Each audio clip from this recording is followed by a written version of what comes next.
যেভাবে কালো ধোঁয়া দিচ্ছে, তো এর তো রাস্তায় চলার কথাই না। কোন দিক যাবে কোনো সিগন্যাল লাইট নাই, দেখছেন? কোথাও কোনো সিগন্যাল লাইট আছে? ও যে ঘোরালো, এখনও ঘুরে যাচ্ছে। এই হলো বাংলাদেশ, আর এই হলো আমাদের আইন কানুন, ট্রাফিক সিস্টেম, সড়কের অবস্থা। এই যে এখানে মামলা হচ্ছে, মামলা দিচ্ছে ট্রাফিক সার্জেন্ট। এই মামলার বিষয়ে একটা প্রসঙ্গ বলি যে আমরা অনেক সময় বাইক নিয়ে অনেক দূরে চলে যাই, সাজেক যায়, বান্দরবন যায়, খাগড়াছড়ি চলে যায়। তো আপনার কাছে যদি 4টা পেপার থাকে, তাহলে আপনি সারা বাংলাদেশ আপনি ট্যুর করতে পারবেন, ভ্রমণ করতে পারবেন।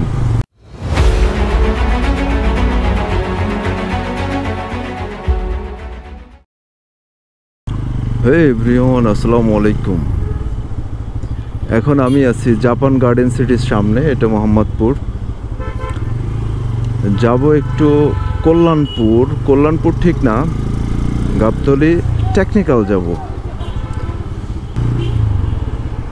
যাব একটা কাজ বলতে পরিবহনগুলো আসে সাতক্ষীরা থেকে, সেই পরিবহনে মাংস পাঠায় দিতে। তো সুন্দর করে কার্টুন করে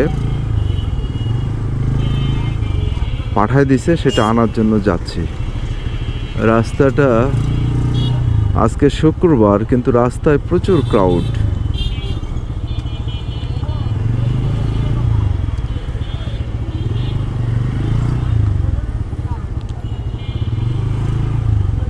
রিং রোডে এখানে হোন্ডার একটা শোরুম ছিল, এখন আর দেখি না।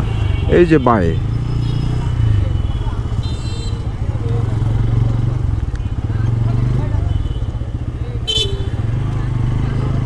Dhaka central international medical college and hospital.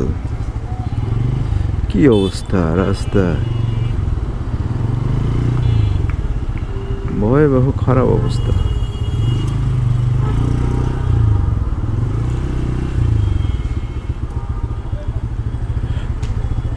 আমার বাইকে ফুয়েল নাই।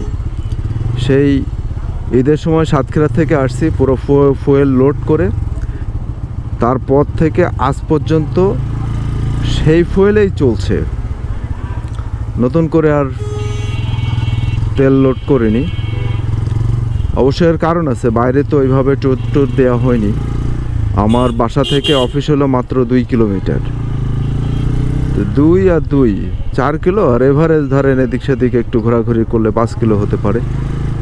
দ্যাটস ওয়াই সেই তেলেই এই পর্যন্ত চলছে। এখন ডিটি দেখাচ্ছে 70 কিলোমিটার যাবে। আমার বাইকে যে ফুয়েল আছে সেটা দিয়ে আমি আরও 70 কিলোমিটার রাইড করতে পারবো। এটাই হলো এই বাইকের একটা আলাদা কনফিডেন্স দেয় আর কি, যে এই ডিটি, ডিস্টেন্স টু এমটি। চাকা আটকায় গেছে এখানে। ঢাকা রাস্তাগুলো এমনভাবে কেটে রাখে যেটা মানুষ যে এটা দিয়ে চলা সম্ভব না। দেখেন এখানে মানুষ যে এটা দিয়ে চলতে, বিশেষ করে রিক্সা যে ঝাঁকিটা লাগে, সেটা একদম ব্যাকবোনের হাড্ডি পর্যন্ত চলে যায়। শ্যামলী চলে আসছি আমরা, এখান থেকে বাইরে যাব। সাতক্ষীরা থেকে যে পরিবহনগুলো আসে, সেখানে কিন্তু সেই পরিবহনগুলো কিন্তু এই পর্যন্ত আসে শ্যামলী। কিন্তু এই দিনের বেলা আবার রেস্ট্রিকশন আছে তাদের, দিনের বেলা আবার ঢুকতে পারে না। দ্যাটস ওয়াই আবার আমাকে টেকনিক্যালে যাওয়া লাগছে। এই রাস্তাটার অবস্থা খুবই খারাপ হয়ে গেছে, এটা নিয়ে খুবই বাজে অবস্থা। দেখেন সামনের গাড়িটা একদম কালো ধোঁয়া দিতে যাচ্ছে। ভুইয়া যেভাবে কালো ধোঁয়া দিচ্ছে, তো এর তো রাস্তায় চলার কথাই না। কোন দিক যাবে কোনো সিগন্যাল লাইট নাই, দেখছেন? কোথাও কোনো সিগন্যাল লাইট আছে? ও যে ঘোরালো, এখনও ঘুরে যাচ্ছে। এই হলো বাংলাদেশ, আর এই হলো আমাদের আইন কানুন, ট্রাফিক সিস্টেম, সড়কের অবস্থা। এই জন্য আমাদের সব সময় অলওয়েজ সতর্কভাবে চলার কোনো বিকল্প নাই। এই যে এখানে মামলা হচ্ছে, মামলা দিচ্ছে ট্রাফিক সার্জেন্ট। এই মামলার বিষয়ে একটা প্রসঙ্গ বলি যে আমরা অনেক সময় বাইক নিয়ে অনেক দূরে চলে যায়, সাজেক যায়, বান্দরবন যায়, খাগড়াছড়ি চলে যায়। তো আপনার কাছে যদি 4টা পেপার থাকে তাহলে আপনি সারা বাংলাদেশ আপনি ট্যুর করতে পারবেন, ভ্রমণ করতে পারবেন। 4টা পেপার ইম্পর্টেন্ট আপনার থাকতে হবে। তার মধ্যে 3টা হলো বাইক রাইডিংয়ের ক্ষেত্রে একদম ম্যান্ডেটরি। এই 3টা ছাড়া আপনি যে কোনো সময় আপনার এই যে ট্রাফিক সার্জেন্ট আপনাকে আটকাবে এবং মামলা দিবে। আরেকটা গুরুত্বপূর্ণ বিষয় হলো, আপনি যদি মামলা খান, সাপোজ আপনি ঢাকায় থাকেন, আপনি সাজেক গেছেন, সাজেক যাওয়ার পরে আপনার সাজেকে মামলা হয়েছে, সেই মামলা করার সময় আপনার ওই যে কাগজপত্র রেখে দিবে, সেটা নিষ্পত্তি কিন্তু আপনার ওই সাজেক থেকে করতে হবে। সাজেক থেকেই আপনার সেটা নিষ্পত্তি হইতে হবে। এটা কিন্তু একটা সিরিয়াস কনসার্ন। এই যে এখানে ট্রাফিক সার্জেন্ট বাইক টাইক ধরছে, রেডি হচ্ছে ধরার জন্য। তো এই জন্য আপনার 3টা পেপার আপনার একদম ম্যান্ডেটরি থাকতেই হবে। ওই যে ধরছে, লুকিং গ্লাসে দেখা যাচ্ছে। 3টা পেপারের মধ্যে একটা হলো আপনার ড্রাইভিং লাইসেন্স। নাম্বার 1 আপনার ড্রাইভিং লাইসেন্স।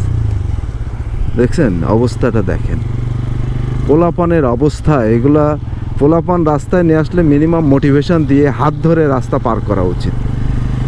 হোয়াটএভার, ফার্স্ট 1 নম্বর হলো আপনার ড্রাইভিং লাইসেন্স থাকতে হবে। ড্রাইভিং লাইসেন্স ছাড়া ওই যে সামনে আবার পার হবে, তাকাবেন তো এদিকে, তাকাচ্ছে ওইদিকে, গাড়ি আসে এদিক থেকে, তাকাচ্ছে ওইদিকে। তো সেকেন্ড হলো আপনার গাড়ির যে ডিজিটাল ব্লু বুক বলে যেটা, সেইটা আপনার থাকতে হবে, ম্যান্ডেটরি। আমি এখান থেকে ডাইনে যাব। 3 নাম্বার যেটা, সেটা হলো ট্যাক্স টোকেন। আপনারা যখন রেজিস্ট্রেশন করি, কোনো বাইকে 2 বছর হয়, কোনো বাইকে 10 বছর হয়। তো এই 2 বছর মেয়াদ উত্তীর্ণ হওয়ার পরে আপনাকে অবশ্যই আবার নতুন করে ট্যাক্স টোকেন করতে হয়। তো সেই ট্যাক্স টোকেন কিন্তু আবার সব জায়গায় করে না, এটা আপনি অনলাইনে করতে পারবেন। বিশেষ করে মধুমতি যে ব্যাংকের শাখাগুলো আছে, মধুমতি ব্যাংকের যে শাখা, সেখান থেকে আপনারা 2300 টাকা জমা দিয়ে আপনারা এই ট্যাক্স টোকেন রিনিউ করতে পারবেন। তো এই 3টা পেপার ম্যান্ডেটরি। এর সাথে আর একটা পেপার যেটা, সেটা হলো 4 নাম্বার। এটা হলো আপনার ন্যাশনাল আইডি কার্ড। এই ন্যাশনাল আইডি কার্ডটাও আপনার দরকার হয় হলো, কারণ হলো আপনি যখন হিলে রাইড করবেন,